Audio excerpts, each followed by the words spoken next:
आज हम लोगों को प्रिज्म का पोर्शन स्टार्ट करना था।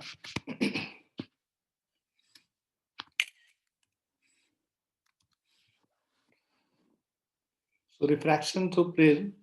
So a prism has two plane surfaces inclined to each other. The angle between the surface is called the angle of prism. तो ये हमारा angle of prism हो गया A. It can be noted that the angle of prisms, angle of deviation suffered by light at the first surface PQ is not cancelled out by the deviation at the second surface PR but is added to it. मतलब light रे जो ऐसे जा रहा था, ठीक है, ये फर्स्ट सरफेस पे यहाँ पे रिफ्रैक्ट हुआ और ये फर्दर जब ये denser to rare get bends away from the normal तो फर्दर ये और इसमें रिफ्रैक्शन बढ़ गया। तो बेसिकली आप ये देखेंगे कि जो टोटल डेविएशन है delta that is equal to ये एक्स है और ये y है, ठीक है, ये वाला जो y है x प्लस y मिलके जो टोटल डेविएशन है that deviation is added to it. Hence, the net deviation of emergent light with respect to the incident light is delta. From the figure, it can be observed that I1 is equal to x plus R1. ये जो I1 है, this is equal to x plus R1. Similarly, जो ये I2 है, this is y plus R2. On adding the equation, इन दोनों को add कर देंगे तो I1 plus I2 is equal to x plus y plus R1 plus R2. ठीक है. Now also it may be noted that deviation delta is x plus y and a is equal to r1 plus r2, ठीक है. तो ये देखो ये 180 minus r1 है ये वाला और ये 180 माइनस r2 है, राइट. तो basically a plus 180 minus r1 plus 180 minus r2 is equal to 180 180 180 cut गया तो 180 is r1 plus r2 minus a, ठीक है.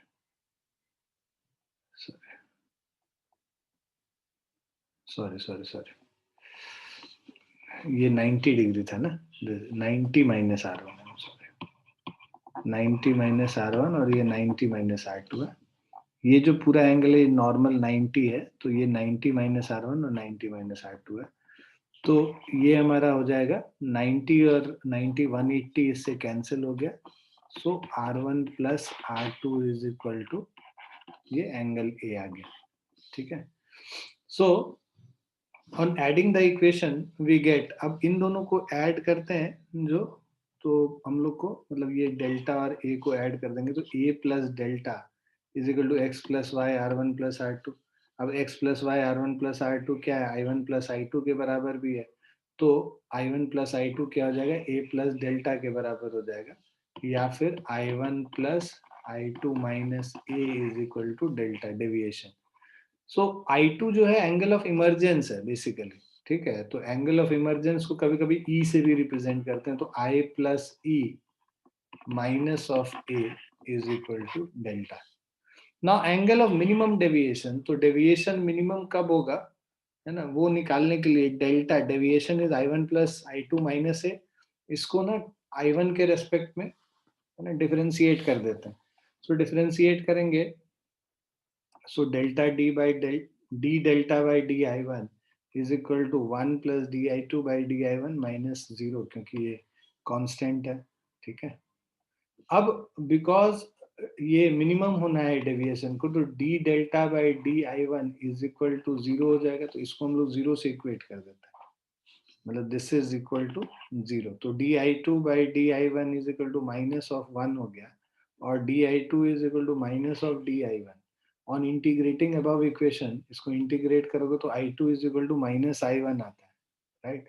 Hence for minimum deviation it is necessary that the magnitude of I1 and I2 should be same, मतलब angle of incidence is equal to angle of emergence होगा, तब minimum deviation होगा, ठीक है. Now in such situation angle R1 and R2 are also equal. तो देखो हम लोग कह रहे हैं जो मिनिमम डेविएशन के लिए है ना I इज इक्वल टू ई हो गया. तो जब I इज इक्वल टू मतलब I1 I2 के बराबर हो जाएगा तो R1 भी R2 के बराबर हो जाएगा.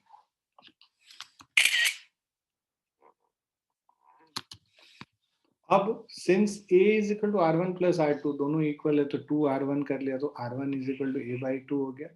Minimum deviation delta m is equal to 2i1 minus a, right.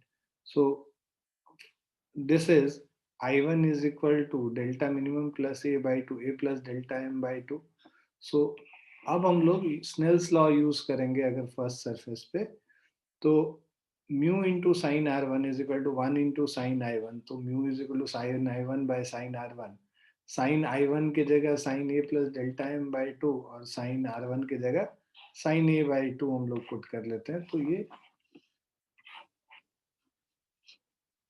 है ना, तो ये कफिशिएंट ऑफ जो ये सॉरी म्यू का वैल्यू हो गया. ठीक है. तो refractive index of the medium, refractive index of the material of this prism, mu is equal to sin a plus delta m by 2 divided by sin a by 2. Now deviation by a prism of small angle, अगर angle small है, a is small, so जब a small होगा ये angle, तो उस case में r1 and r2 and hence i1 and i2 will also be small. भाई r1 plus r2 is equal to a है, तो a अगर small है तो r1 r2 भी small है. Similarly i1 और i2 will be also small. Now okay, since the small angle, for small angle we know that sin theta is approximated as theta, है ना. sin theta को directly theta लिख लेते हैं. तो यहाँ पे क्या है, Snell's law at first and second surfaces of prism respectively gives. तो Snell's law क्या देगा, I1, so sin I1 is equal to, ठीक है, so 1 into sin I1 is equal to mu into sin R1. Sine वाला चीज को sin I1 को I1 लिख सकते हैं, sin R1 को R1 लिख सकते हैं. तो I1 is equal to mu times R1 and mu times R2 is equal to I2, है ना. इस सरफेस पे स्नेल्स लॉ लगाया, इस पे स्नेल्स लॉ लगाया और साइन आई वन को I1 से रिप्लेस कर लिया, साइन R1 को R1 से. उसी तरह साइन R2 को R2 से और साइन I2 को I2 से. अब ये जो है हमारा, इन दोनों को ऐड कर दो तो I1 plus I2 mu times R1 plus R2 हो गया. R1 प्लस R2 A के बराबर होता है, तो इसको हम लोगों ने यूज कर लिया. So we have I1 plus I2 is equal to mu times A. ठीक है. तो R1 प्लस R2 A के बराबर है. So for small angle of prism equation delta is equal to, जो डेविएशन जो था I1 plus I2 minus A, है ना, with R1 plus R2 is equal to A reduces to, है ना. तो I1 plus I2 minus A को अगर हम लोग रिप्लेस कर लेते हैं, देखो I1 प्लस I2 क्या है, म्यू A के बराबर है. तो यहाँ पे क्या हो जाएगा, म्यू A, इसको रिप्लेस कर लिया म्यू A माइनस A से, तो म्यू माइनस 1 इंटू A, ये हमारा डेविएशन हो गया. ठीक है, for small angle. Now, important point to note here is that the deviation produced by a prism depends on the angle of incidence I1, angle of prism A, mu of the material of the prism and wavelength of light lambda. इन सब सारी चीजों पे deviation depend करता है. For a given A material, so for a given angle of prism, material of prism and light, as angle of incidence increases, angle of deviation first decreases, reaches a minimum and then increases as shown in the figure. तो ये figure हम लोगों ने उधर भी किया था जब हम लोग चैप्टर कर रहे थे. तो ये डेल्टा वर्सेस आई कर्व है, deviation versus angle of incidence का कर्व. तो आई डेल्टा कर्व इसको कहते हैं. पहले एंगल ऑफ इंसिडेंस धीरे धीरे डिक्रीज करता है और बाद में एंगल ऑफ इंसिडेंस जो है, सॉरी डेविएशन जो है आई के साथ पहले डिक्रीज करता है और बाद में फिर इंक्रीज करता है. सो this is the minimum deviation. Minimum deviation कब हो रहा है, I1 is equal to I2 पे. For a given material of prism light and angle of incidence, for a given material of prism light and angle of incidence, the angle of prism increases. As angle of prism increases, angle of deviation also increases. So deviation is directly proportional to angle of prism.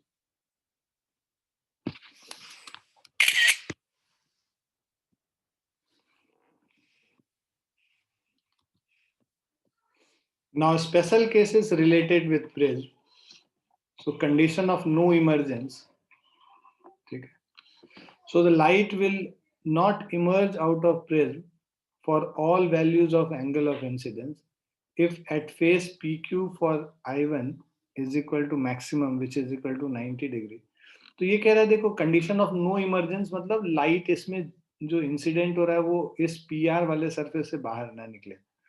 The light will not emerge out of fringe for all values of angle of incidence if at face PQ for I1 is equal to maximum 90 degree at face PR, this R2 is greater than theta C. तो भाई अगर हम I1 maximum क्या हो सकता है 90 degree हो सकता है. इस I1 के लिए अगर हम लोग का ये जो R2 है ये क्रिटिकल एंगल ऑफ इंसिडेंस से ज्यादा हो जाता है R2 ग्रेटर देन थीटा सी हो जाता है तो तब ये लाइट बाहर निकलेगा नहीं. ये टोटल इंटरनल रिफ्लेक्शन हो जाएगा इस सरफेस पीआर पे. तो अब हम लोग स्नेल्स लॉ लगाते हैं. स्नेल्स लॉ लगाते हैं पहले सरफेस पी क्यू पे. यहाँ पे एयर है 1 into sine 90 degree is equal to mu into sine R1. ठीक है. सो ये जो एंगल है दिस इज R1. ठीक है. अब ये वैल्यू डाल दो साइन 90 डिग्री का 1 हो गया म्यू टाइम्स R1. ठीक है. So this will give you sin 90 is 1 by mu, sin R1 is 1 by mu और R1 is sin inverse 1 by mu. So R1 is equal to क्या हो गया? It has to be, this R1 has to be greater than theta C. Sorry, R1 is equal to ये theta C के बराबर होगा क्योंकि principal और reversibility से ये अगर 90 डिग्री लेते हो तो ये R1 कितना हो जाना चाहिए थीटा C के बराबर होना चाहिए. R1 अगर थीटा C के बराबर हो गया तो R1 प्लस R2 है ना is equal to should be greater than. यहाँ पे एक तो R2 is greater than theta C and R1 is equal to theta C, right. तो उस केस में इन दोनों को ऐड करोगे R1 plus R2 that has to be greater than 2 theta C. However, in a prism, R1 plus R2 is A. That means A is greater than 2 theta C. Or sin A by 2 is greater than sin theta C. ठीक है. So that means sin A by 2 यहाँ पे हम लोग replace कर लेते हैं. ठीक है. So sin theta C is equal to 1 by mu होता है, राइट. तो 1 by mu इसको हम लोग लिख सकते हैं sin A by 2 is greater than 1 by mu. Cross multiply कर लेंगे तो mu is greater than 1 by sine A by 2 और mu is greater than cosec A by 2.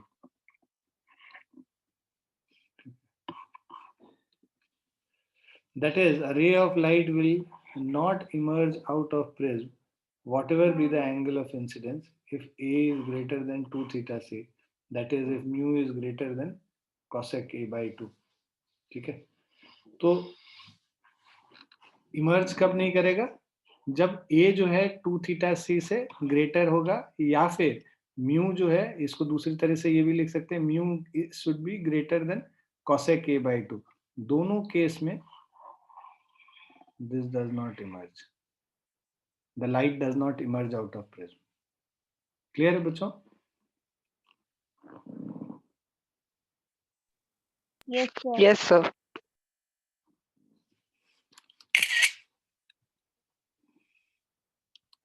अब इसके बाद दूसरा कंडीशन है condition for grazing emergence. Grazing emergence मतलब ये यहाँ पे ऐसे ग्रेज करके बाहर निकल रहा है. The value of angle of incidence I1 for which angle of emergence is 90 degree is called condition of grazing emergence. ठीक है. तो एंगल ऑफ इमरजेंस हम लोग I2 is equal to 90 degree कर रहे हैं. हम लोग को value of angle of incidence I1 निकालना है, right. So in this situation, as the ray emerges out of the face PR, total internal reflection does not take place at it. So because emerge कर जा रहा है बाहर यहाँ पे रे पी आर, है ना, तो टोटल इंटरनल रिफ्लेक्शन नहीं हो रहा है. So R2 has to be less than theta C. But as in a prism R1 plus R2 is equal to A, और R2 अगर थीटा सी से लेस है तो R1 is equal to A minus something less than theta C. That means now from Snell's law अगर हम लोग यहाँ पे पुट कर लेते हैं, राइट, R1 का वैल्यू जो है A माइनस थीटा सी से ज्यादा होगा. वाई? बिकॉज R2 का वैल्यू थीटा सी से छोटा है. अब अगर थीटा R2 को थीटा सी एग्जैक्टली ग्रेजिंग वाला लेते हो, है ना, तो उस केस में A माइनस थीटा सी होता. अब यहाँ पे देखो, now from Snell's law at face P Q पे अगर हम लोग स्नेल्स लॉ लगाते हैं, 1 into sine I1 is equal to mu into sine R1 होता है.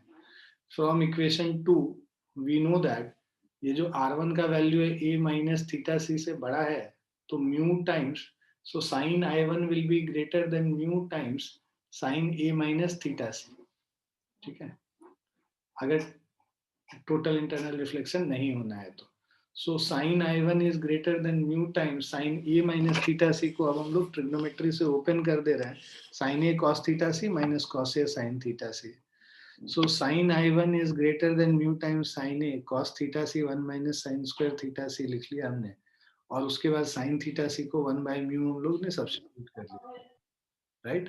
तो यहाँ पे जब वैल्यू सब्स्टिट्यूट करेंगे, sin I1 greater than mu times sin A root under 1 minus sin square theta c. सो यहाँ पे जो sin थीटा c था 1 by mu कर लिया, तो 1 माइनस, देखो इसको हम लोग लिख सकते हैं sin I1 is greater than mu times sin A into 1 minus 1 by mu square minus cos A into sin theta C. Sin theta C is 1 by mu. ठीक है, अब म्यू को अंदर लेके चले गए तो ये यहाँ पे म्यू स्क्वायर माइनस 1 ये म्यू ही है. सो ये वाला म्यू और यहाँ पे जो डिनोमिनेटर में म्यू निकल के आएगा वो दोनों कैंसिल हो गया.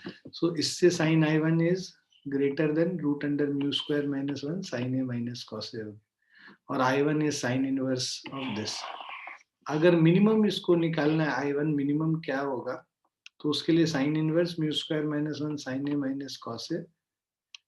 ठीक है, मतलब जो दिस I1 जो है इससे बड़ा होगा, तो मिनिमम के लिए इसके इक्वल कर देंगे. इसके equal means this is the minimum value of I1 जहां पे कि ये ग्रेजिंग इंसिडेंस होगा. So light will emerge out of prism only if angle of incidence is greater than I1 minimum given by equation 3 in this equation. Deviation will be given by delta is equal to I1 plus 90 minus A when I1 given by with I1 given by equation 3. तो I1 का जो value आएगा उसके बाद I1 plus 90 minus A कर लेंगे तो हम लोग को डेविएशन इस सिचुएशन में निकल के आ जाएगा. ठीक है,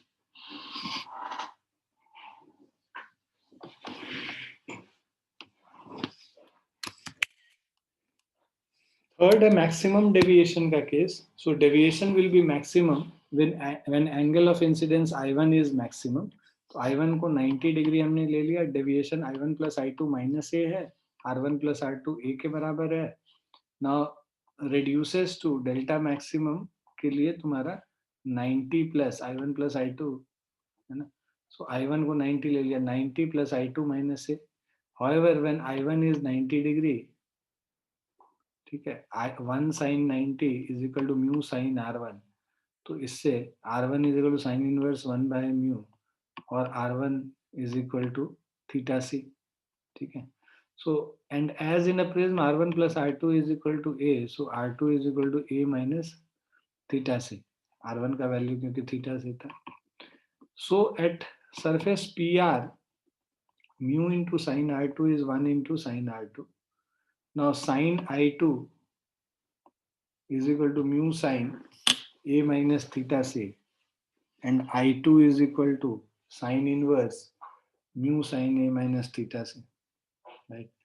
So equation 1 gives maximum deviation with equation 2, Equation 1 gives maximum deviation, while equation 2 gives angle of emergence in condition of maximum deviation. That is I1 is equal to 90 degree. The situation is reverse of grazing emergence. So that is case 2 and may also be viewed as deviation at grazing incidence.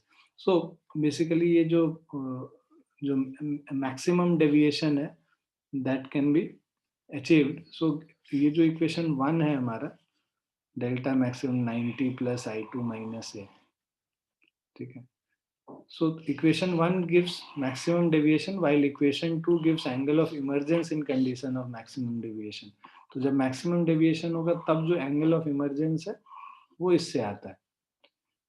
The situation is reverse of grazing emergence, है ना. यहाँ पे वहाँ पे grazing emergence में I2 90 degree था, यहाँ I1 90 degree ले रहे, and may also be viewed as deviation at grazing incidence.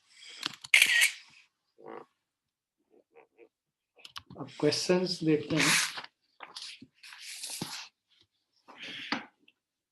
So यहाँ पे देखो, a ray of light is incident on one face of a prism mu 1.5 at an angle of 60 degree. तो हम लोग एक prism बनाते हैं पहले.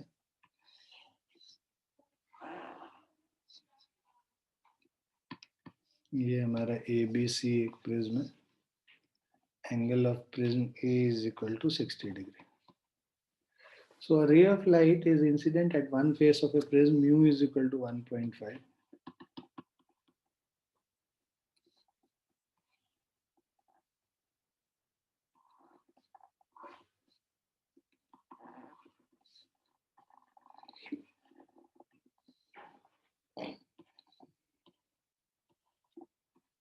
Angle of incidence. So this is I1, R1, ये R2 हो गया और ये I2 हो गया.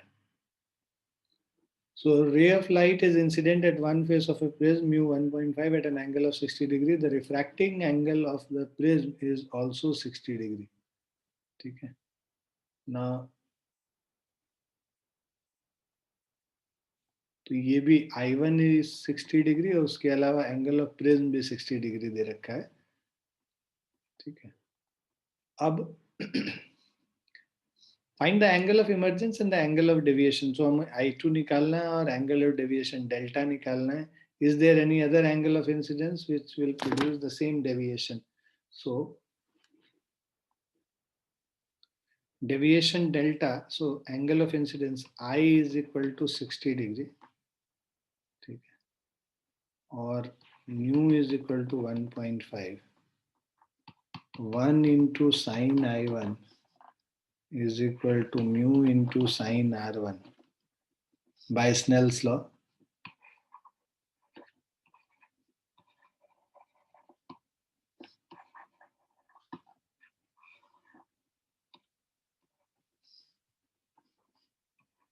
So this is sin 60 degree 1.5 into sin R1 और 3 by 2. Sin 60 degree 1 by 2 है into 2 by 3 is equal to sin R1 और sin R1 is equal to 1 by 3.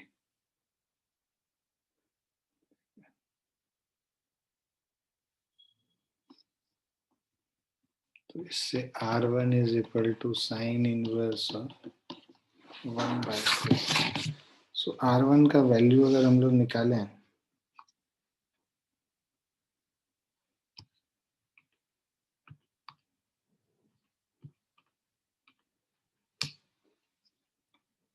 (19.47 degree).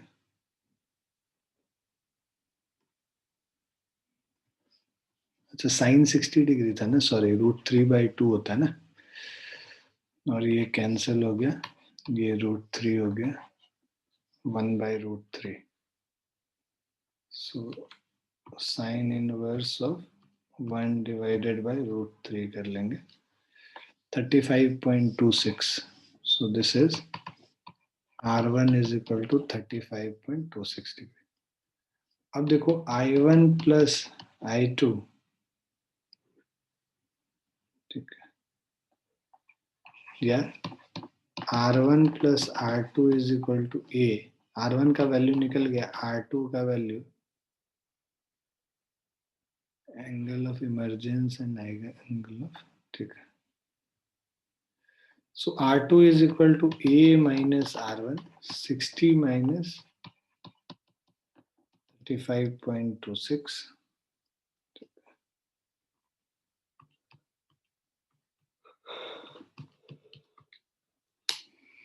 So 24.74.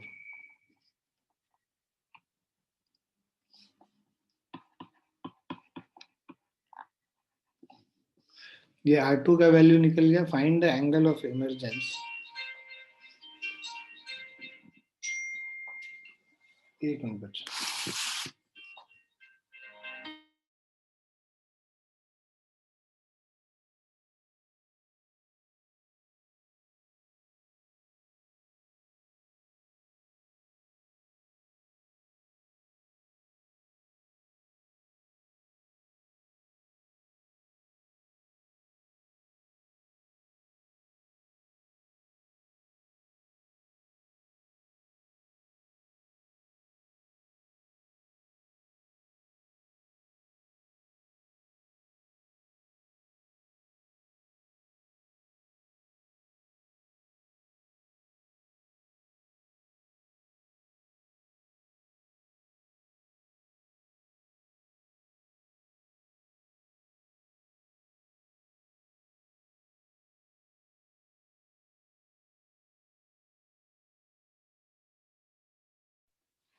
Sorry. सो जो R2 का वैल्यू निकला, ठीक है, अब हम लोग को निकालना find the angle of emergence and the angle of deviation is there, ठीक है। सो अब अगर हम लोग को जो R2 का वैल्यू निकल गया, अब हमें फिर से हम लोग इस सरफेस पे, AC वाले सरफेस पे अगर हम लोग स्नेल्स लॉ लगाएं, तो this is mu into sine R2 is equal to 1 into sine I2। सो म्यू का वैल्यू है 3/2 into sine R2 sine 24.74 degree is equal to sine I2। सो ये वैल्यू पुट कर लेंगे, sine 24.74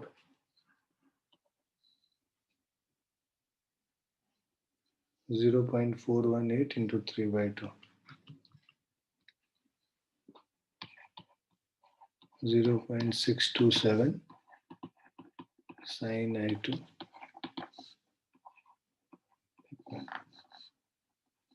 So I2 is equal to sin inverse of 0.627, 38.8 degree होता है, ठीक है। और हमें डेविएशन जो निकालना है, this will be equal to I1 plus I2 minus A, है ना। I1 का वैल्यू 60 है, plus I2 38.8 minus 60, so this will be 38.8 degree। Clear है बच्चों?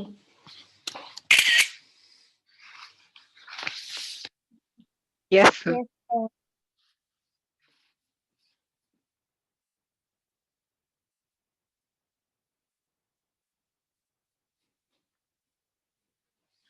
sir.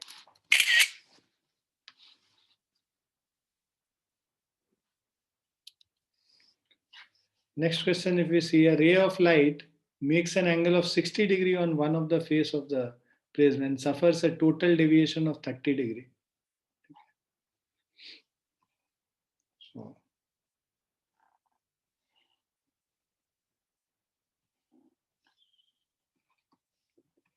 So let's say this is a prism. A ray of light makes an angle of 60 degree at one of the face of a prism.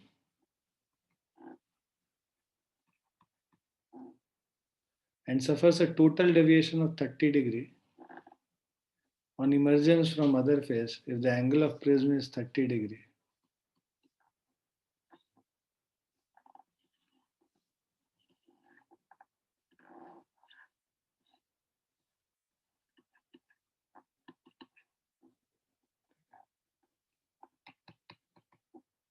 So if the angle of prism is 30 degree, show that the emergent ray is perpendicular to the other face.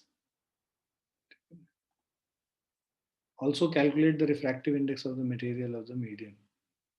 ठीक. So delta is equal to I1 plus I2 minus of A. 30 is equal to 60 plus 30 minus A. So I1 plus I2 minus A is 30. So I2 is equal to 30 minus 30 ये 0 हो जाएगा. I2 is equal to 0 degree. So that means emergent ray is perpendicular to the other face. है ना. Angle जो है ये I2 अगर 0 degree हो गया मतलब इस फेस के परपेंडिकुलर हो गया. So this implies emergent ray is perpendicular to AC. First part हो गया. Also calculate the refractive index of the material of the prism. So refractive index निकालना है. I2 का वैल्यू 0 डिग्री हो गया. तो this is R1 plus R2 is equal to A होता है और 1 into sin I1 is equal to mu into sin R1.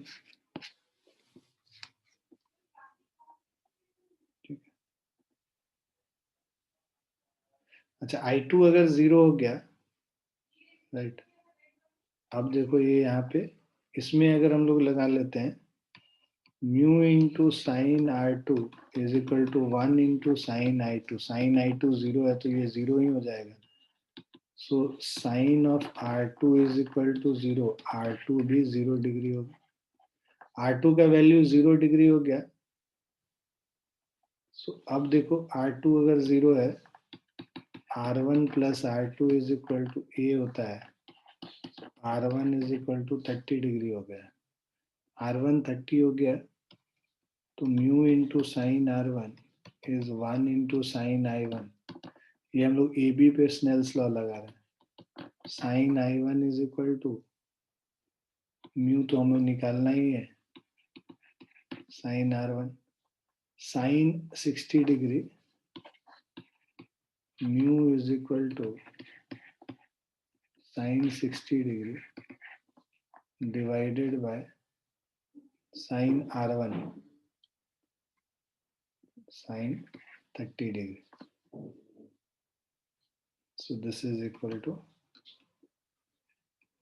√3 by 2 by 1 by 2. तो mu का वैल्यू √3 हो गया.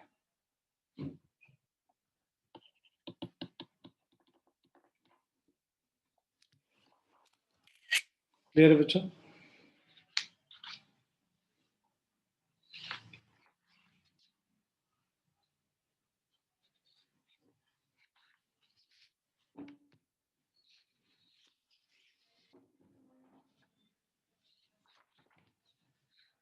क्लियर है बच्चों? Yes, sir.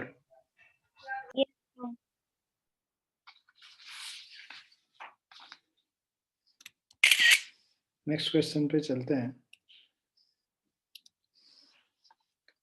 A ray of light incident at 49 degree on the face of an equilateral prism.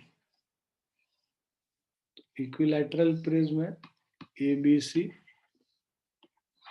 ये सब 60 degree होगा. So a ray of light incident at 49 degree. I1 is equal to 49 degree.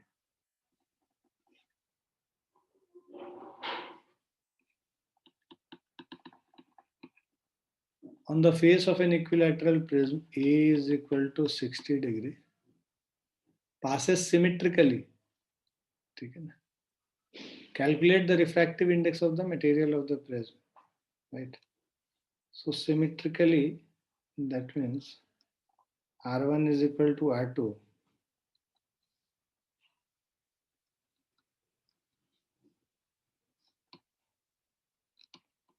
I1 is equal to I2 and R1 is equal to R2, which is equal to A by 2.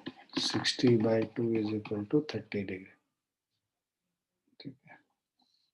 Our refractive index mu is mu into sin R is equal to 1 into sin I1, or mu is equal to sin I1 by sin R1. Values put कर लेते हैं. Sin 49 divided by sin 30.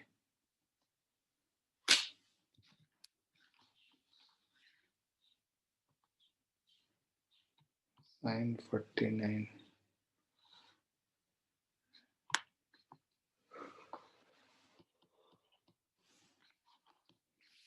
1.5 हो जाएगा ये value.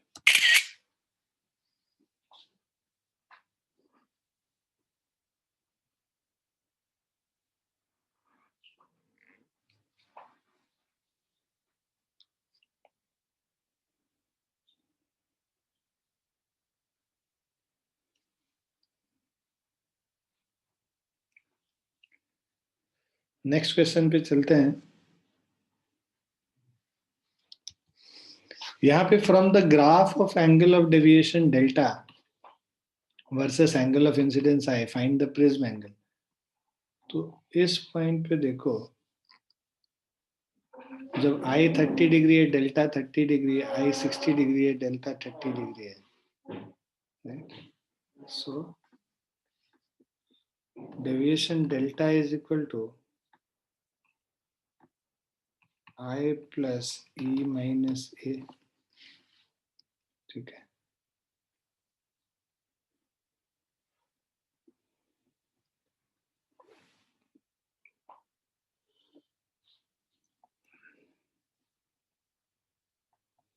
देखो deviation 30 degree है जब I 30 degree है. ठीक है. 30 इज इक्वल टू, जब आई 30 डिग्री होगा तो ई कितना होगा? 60 डिग्री होगा. प्रिंसिपल ऑफ रिवर्सिबिलिटी से मतलब जब आई 60 होगा तो ई 30 होगा, और आई 30 होगा तो ई 60 होगा. तो 30 plus 60 minus of A. So A is equal to 90 minus 30, which is equal to 60.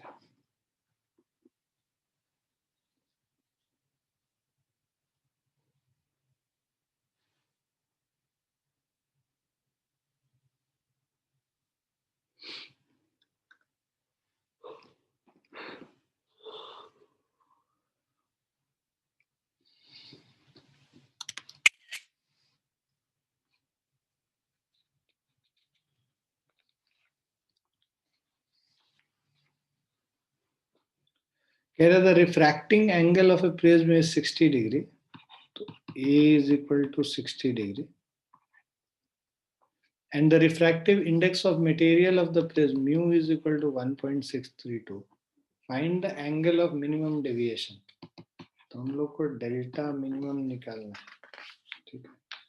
तो मिनिमम डेविएशन के लिए mu is equal to sin A plus delta m by 2. Formula आता है mu is equal to sin of A plus delta m by 2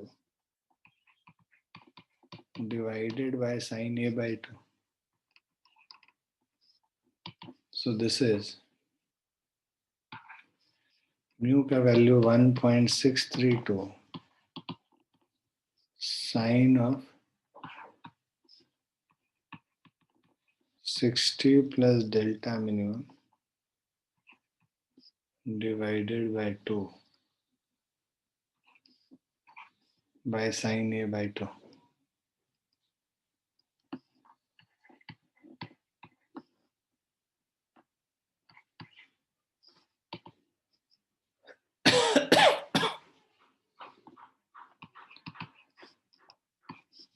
this is sine 60 degree plus delta m by 2 divided by sine 30 degree 1.632 into sine 30 मतलब 1 by 2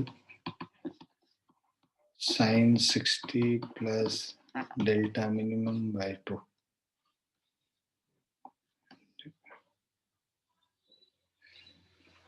So 1.632 divided by 2 कर लो 0.816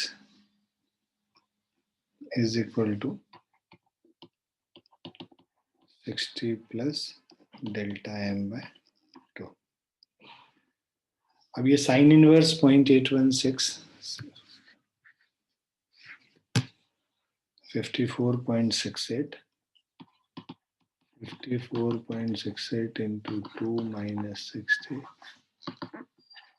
is equal to delta.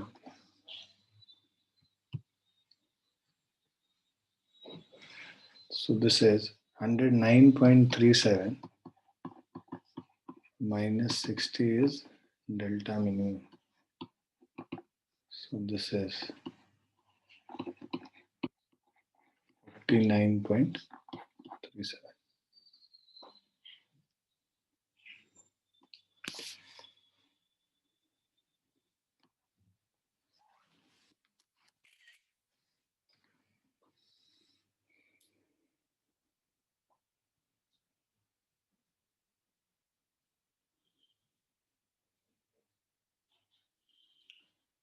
Clear बच्चों?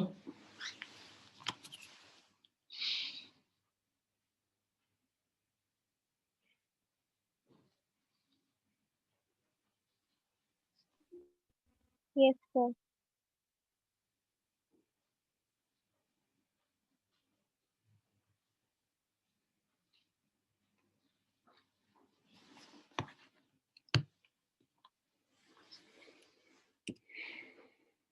ये 67th जैसा ही है.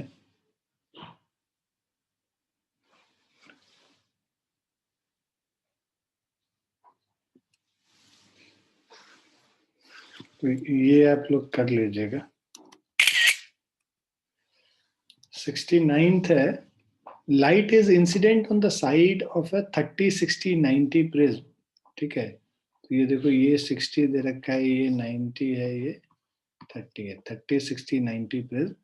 As shown in the figure, a thin layer of a liquid is spread over the hypotenuse of the prism. यहाँ पे एक layer of liquid हमने डाल रखा है.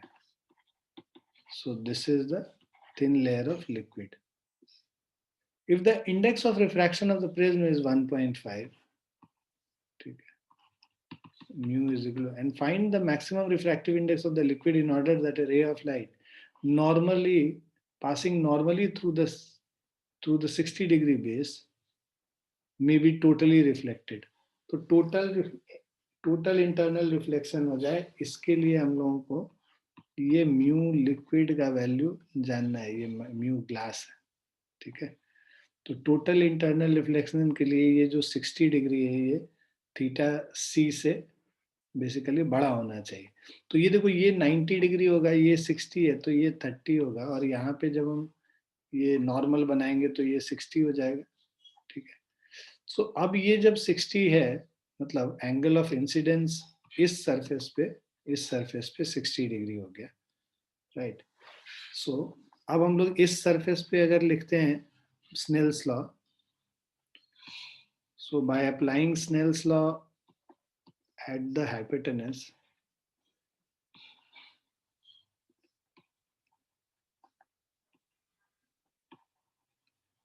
on the surface along hypotenuse,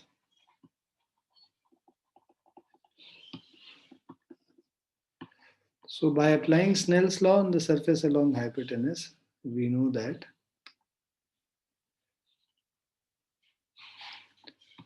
mu glass into sine 60 is equal to mu liquid into sine of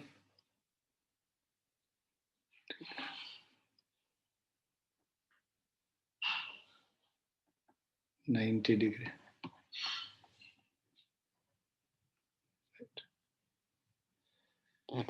So this is, ये sign 60 degree मतलब sign theta सी मान लो, यहाँ पे पहले हम लोग क्रिटिकल एंगल निकाल लेते हैं।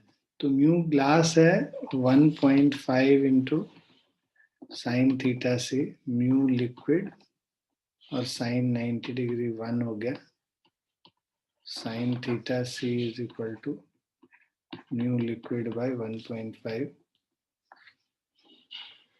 सो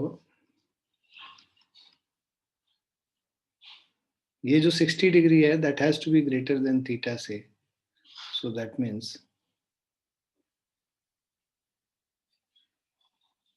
mu, so this is sine 60 degree is greater than equal to sine theta c is greater and equal to mu L by 1.5.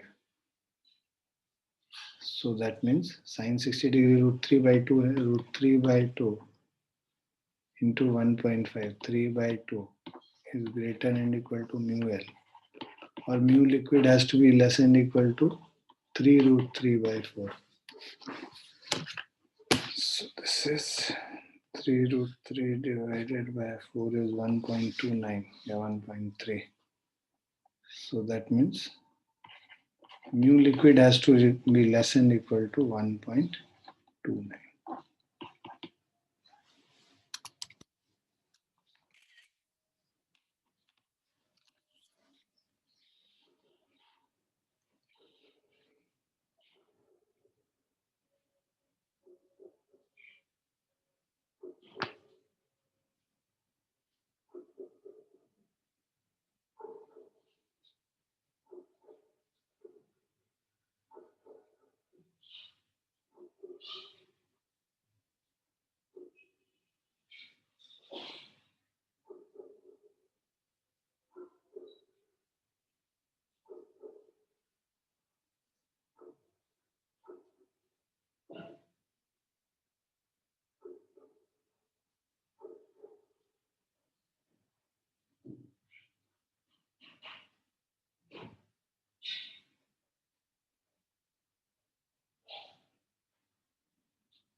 लिख लिया बच्चों?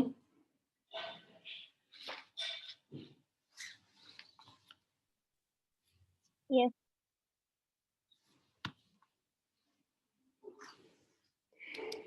Next question है, a ray of light falls normally on a refracting face of a prism of refractive index 1.5. Find the angle of the prism if the ray just fails to emerge from the prism.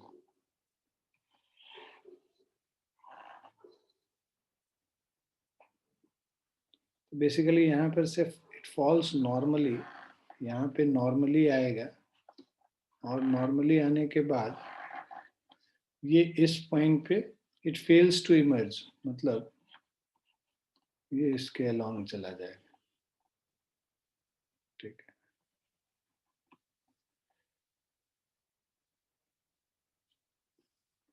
Refractive index mu यहाँ पे 1.5 है, ये I1 is equal to 90 degree हो गया, ठीक है।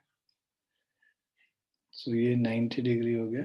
Find the angle of the prism, तो ये हमें एंगल ए निकालना है, ये 90 है, तो ये हमारा 180 प्लस 180 माइनस 90 माइनस ए, मतलब 9, ये एंगल 90 माइनस ए हो गया, सो ये एंगल फिर से हो गया, ये ए हो गया, ये 90 डिग्री हो गया। अब यहाँ पे अगर हम लोग लगा लेते हैं, so sine A into mu is equal to sine 90 into 1, ठीक है। Sine A into 3 by 2 is 1, sine A is equal to 2 by 3, A is equal to sine inverse 2 by 3।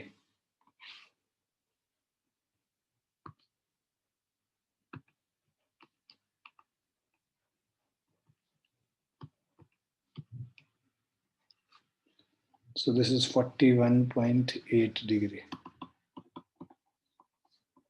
approximately 42 degree.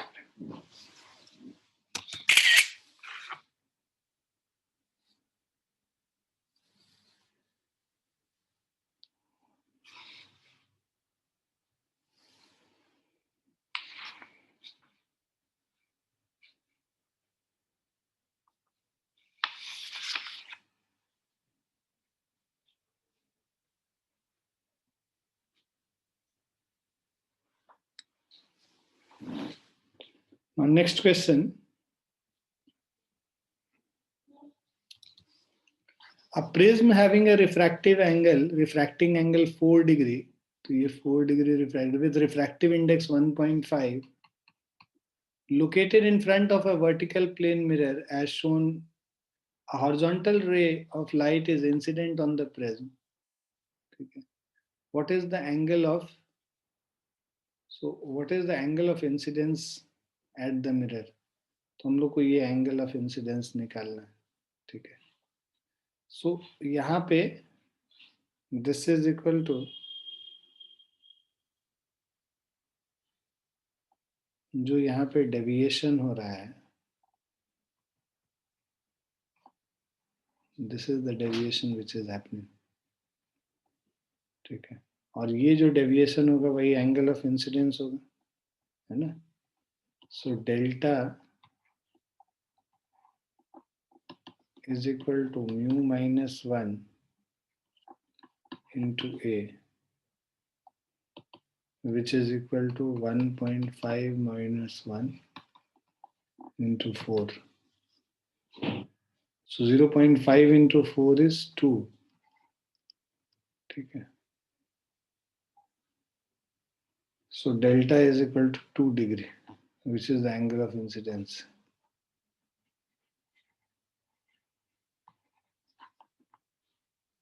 So यहाँ पे I is equal to delta.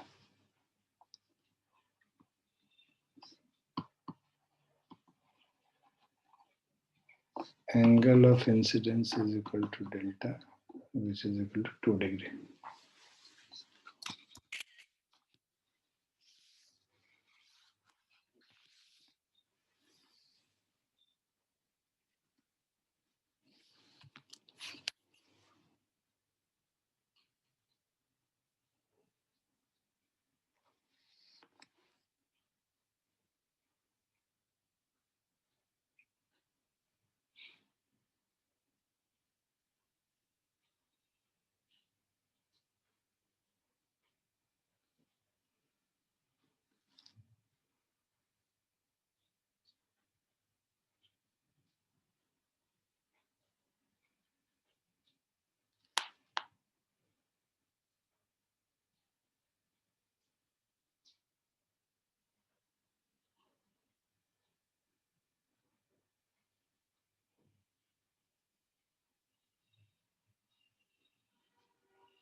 लिख लिया बच्चों?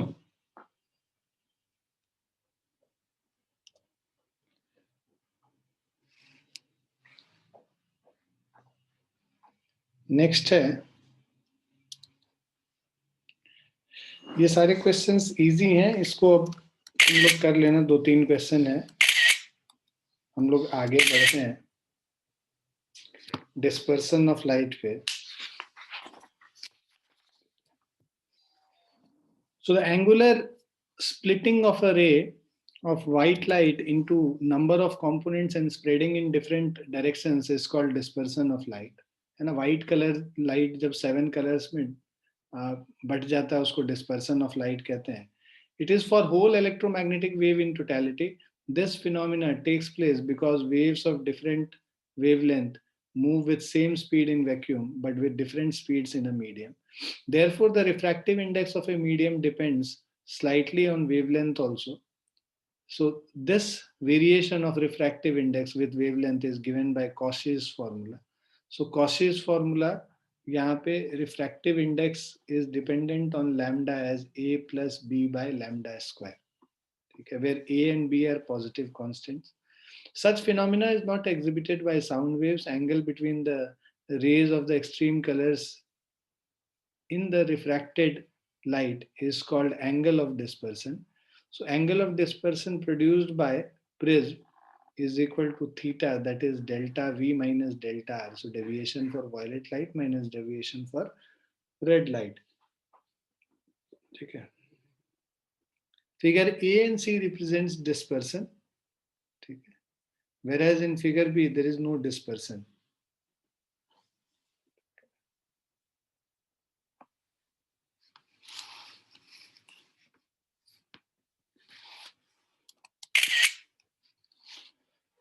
For prism of small angle A with small angle of incidence I, we know that the angle of deviation theta is equal to delta V minus delta R, which is mu V minus mu R into A.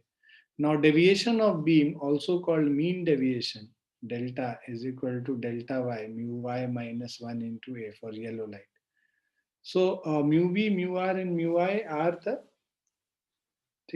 the refractive indices of material for violet, red and yellow colors. Numerical data reveals that if the average value of mu is small, mu V minus mu R is also small.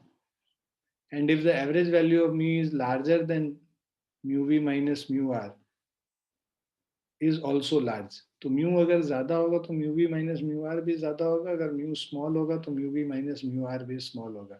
Thus, larger the mean deviation, larger will be the angular dispersion. Now dispersive power. So dispersive power omega of the medium of the material of prism is given as omega is equal to mu V minus mu R by mu Y minus 1. So ये हमारे dispersive power है.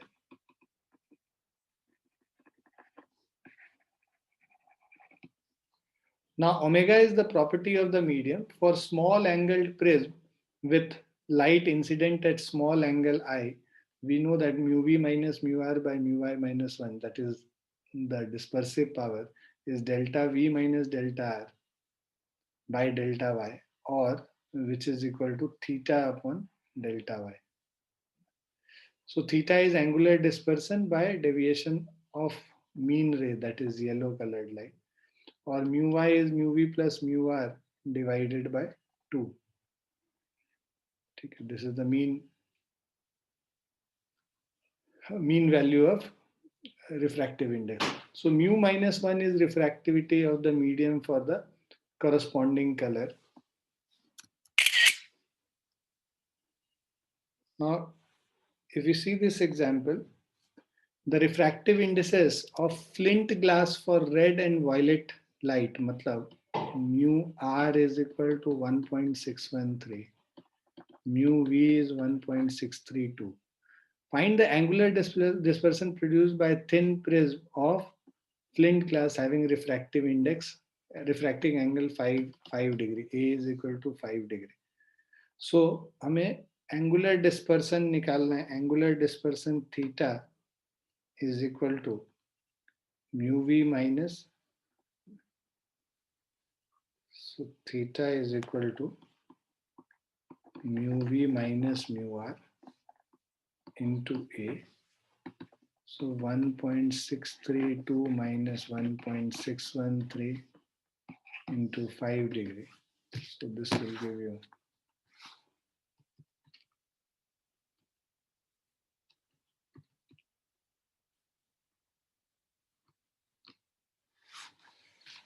So this will be equal to 0.095 degree.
Now next question.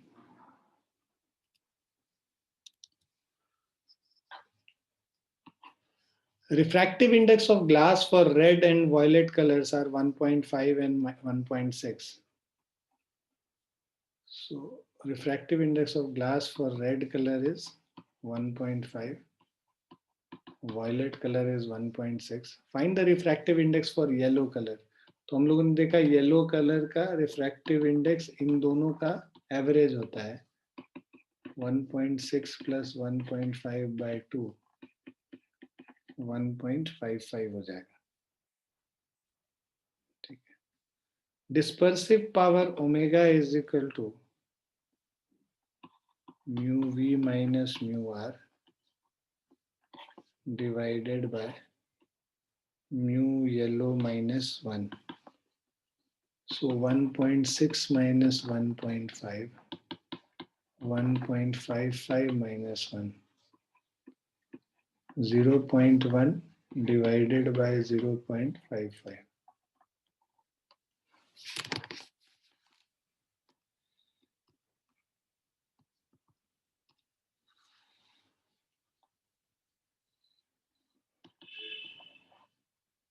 Omega is equal to 0.18.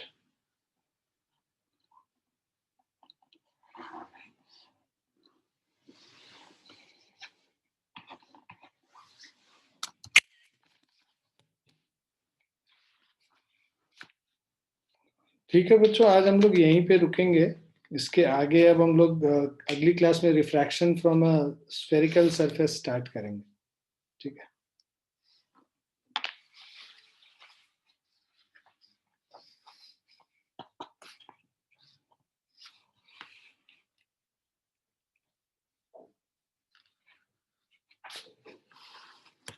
ठीक है बच्चों.